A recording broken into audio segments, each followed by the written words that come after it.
I want you to imagine a digital intruder. Not a noisy one that smashes down the door, but one that picks the lock so quietly you don't even know it's there. It moves through your network like a ghost, watching, waiting, and learning for months or even for years. Welcome to the world of advanced persistent threats. So before we get into all the technical jargon, let's just talk about the effect.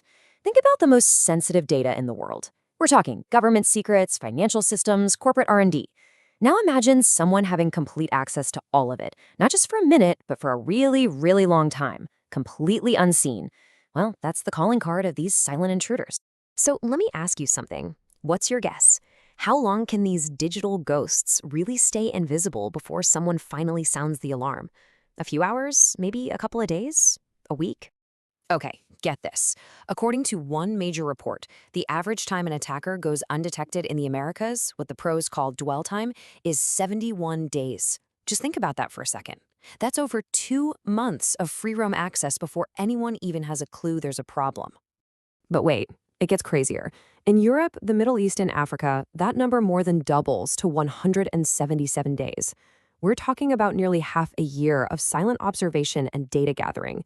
The kind of patience that takes, it's just incredible. And if you thought that was shocking, in the Asia-Pacific region, the average dwell time was 204 days. That's almost 7 months. An intruder could break into a network in January and not be discovered until summer vacation is almost over.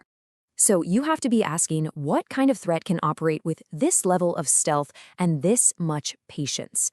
This clearly isn't your average hacker. We're talking about something way more sophisticated. So it's time to decode the culprit, the advanced persistent threat, or as you'll hear it called, an APT. First up, let's break down the name. The A stands for advanced. And what's really interesting here is that this doesn't just mean they have fancy, futuristic hacking tools. It means the operators themselves are advanced. They have a whole playbook of intelligence gathering methods, they can build custom malware on the fly, and they are absolutely obsessed with not getting caught. Next up, the P is for persistent. And this right here, this is the key. APTs aren't in it for a quick smash and grab. They have a mission. They have specific long-term goals. And to get there, they use what's called a low and slow approach, just blending into normal network traffic to keep their access for as long as it takes. And finally, the T is for threat. And this is what really separates an APT from just a regular computer virus.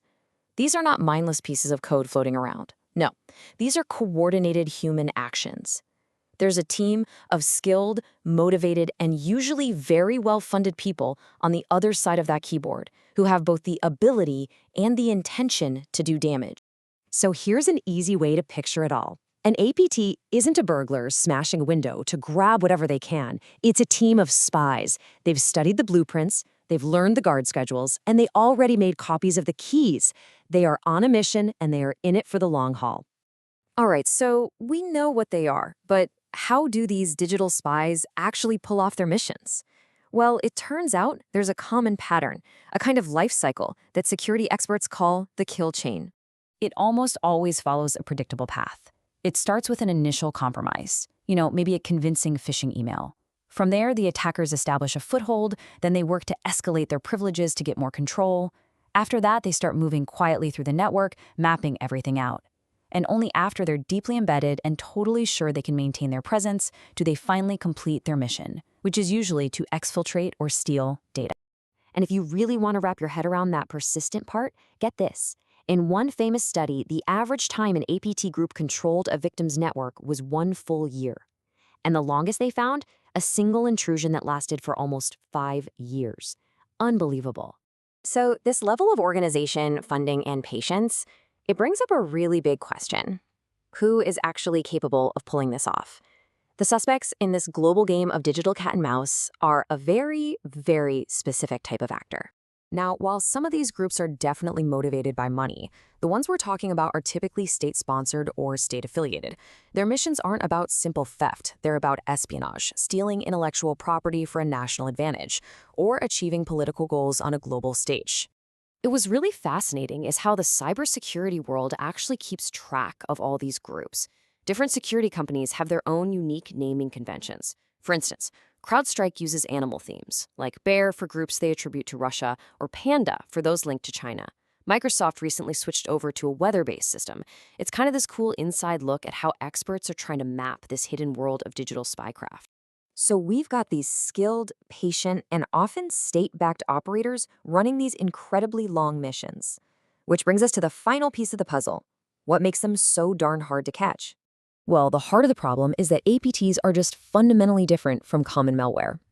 Traditional security tools are built to find known threats, like a needle in a haystack. But an APT's low and slow method is specifically designed to look like a piece of hay. It blends in with normal user behavior, making it almost invisible to automated systems. And this leaves us with the ultimate question, doesn't it? In an age where battlefields are digital and spies are completely invisible, how in the world do you defend against a threat that is specifically designed to never be seen? It's one of the biggest challenges in modern security, for sure.